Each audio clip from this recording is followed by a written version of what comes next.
크리스찬의 쉿, 콰이어트 타임.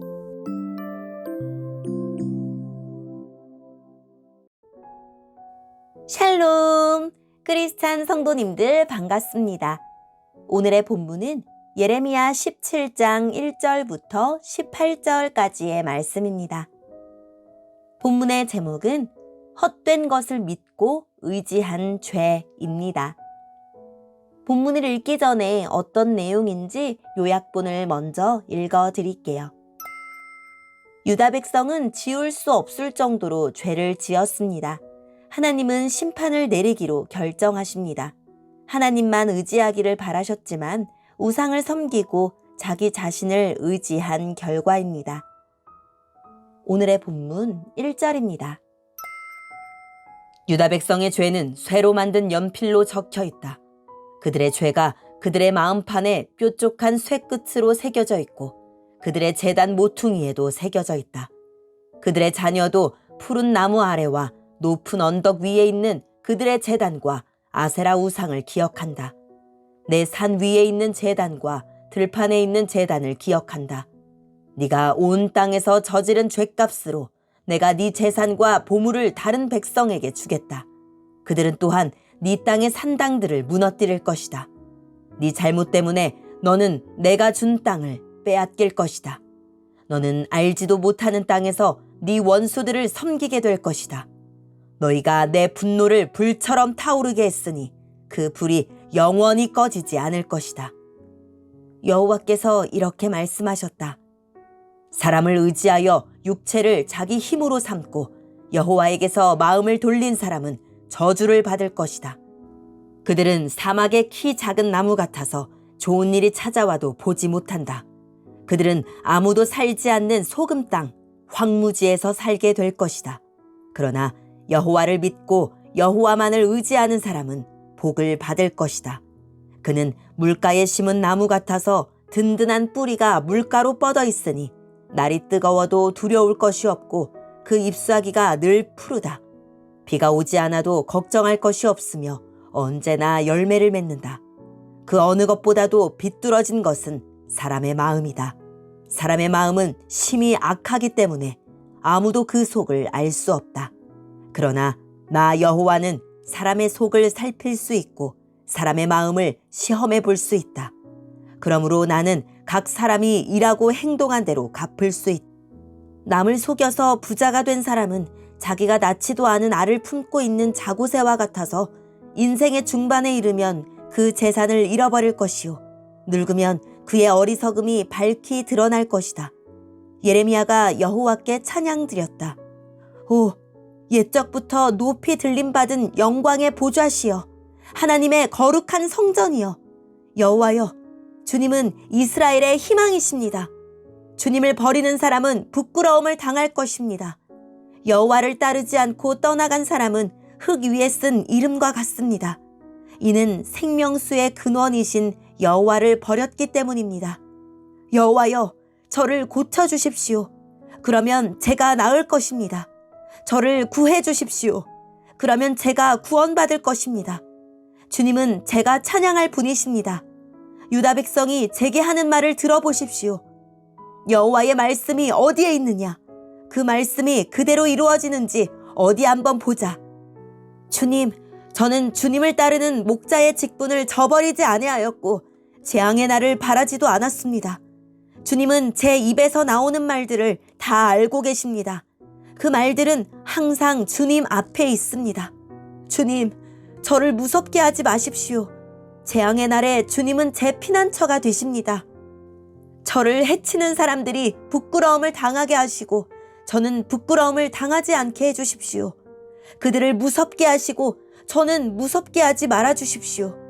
제 원수들에게 재앙의 날이 닥치게 하시고 그들을 멸망시켜 주십시오. 2배로 벌을 내려 그들을 멸망시켜 주십시오. 아멘. 오늘의 본문을 통해 이해할 수 있는 부분은 무엇일까요? 유다 백성의 죄는 너무나 뚜렷했습니다. 우상을 숭배한 죄가 철필로 새기듯이 마음에 새겨졌습니다. 자녀들도 곳곳에 있는 우상과 우상 제단을 생각할 정도로 우상 숭배가 마음 깊이 자리 잡았습니다. 유다 백성은 재산이 많아지고 평화를 누리기를 바라며 우상을 섬겼겠지만 모든 것을 잃고 먼 나라로 끌려가 종살이하며 죄의 대가를 치를 것입니다. 하나님은 유다 백성이 여호와 하나님만 믿고 의지하기를 바라셨습니다. 그들은 생명수의 근원인 하나님만을 믿고 따라야 했습니다. 그러나 유다 백성은 사람을 의지했고 자기 힘을 믿으며 하나님을 저버렸습니다. 그 결과 열매 없는 사막의 나무처럼 재앙의 날에 멸망하고 맙니다. 그런데도 예레미야는 고난 중에도 하나님을 의지합니다.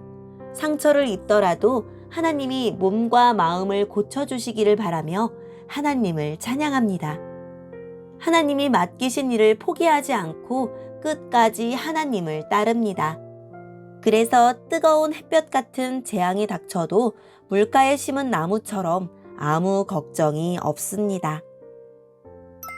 오늘의 본문을 통해 알 수 있는 우리 하나님은 어떤 분일까요? 우상에게 번영과 풍요를 의탁한 이들에게 꺼지지 않는 진노를 바라실 것입니다. 유다 백성은 하나님의 말씀을 담아야 할 마음판에 철필로 죄를 꾹꾹 새겨넣고 있습니다. 남은 희망은 예배와 다음 세대인데 희생 제사의 중심부인 제단 내 귀퉁이에 죄가 새겨져 있을 정도로 죄 사함의 은혜는 죄 짓는 동력으로 악용되고 율법을 훈련받아야 할 자녀들은 우상에 빠져 있습니다. 우리에게는 아직 기회가 있습니다. 더는 말씀이 들리지 않기 전에 거짓 예배의 관행을 바로잡고 자녀에게 말씀을 부지런히 전수해야 합니다. 바빌론의 군사적 위협 앞에서 애굽의 도움만을 갈구하는 유다를 사막의 떨기나무에 비유하십니다. 가만히 있어도 영양분을 공급받는 시냇가에 심은 나무와 정반대로 유다가 하나님 대신 의지했던 힘들은 그들에게 처절한 실망과 낙담으로 돌아올 것입니다. 어디에 뿌리를 내리고 있는지가 생명력과 결실을 결정합니다. 인간의 자기 기만에 속지 않으십니다. 남의 알을 훔쳐서 품는 자고새처럼 인간은 자신이 지은 죄를 정당화하고 합리화하며 자연스럽게 의인 행세를 하겠지만 하나님은 숨은 의도와 은밀한 행동을 간파하시고 공정히 보응하실 것입니다. 부패한 내 마음을 말씀으로 비추어 날마다 무너지지 않는 한 우리도 스스로 속이는 자가 되고 말 것입니다. 오늘의 본문을 통해 우리에게 주시는 교훈은 무엇일까요? 주님을 의지하는 사람은 물가에 심은 나무와 같고 인생을 의지한 사람은 황야에 뒹구는 가시덤불 같습니다. 사람의 능력에는 한계가 있고 무엇보다 사람의 마음은 거짓되고 부패하여 믿을 수 없습니다. 나는 삶의 뿌리를 어디에 내리고 있습니까? 척박한 사람의 마음에 두지 말고 마르지 않는 샘과 같은 주님 말씀에 둡시다. 정결한 마음은 말씀을 새긴 경전이 되고 주님을 모신 성전이 됩니다. 그러나 탐욕에 물든 마음에는 죄가 철필로 새겨집니다.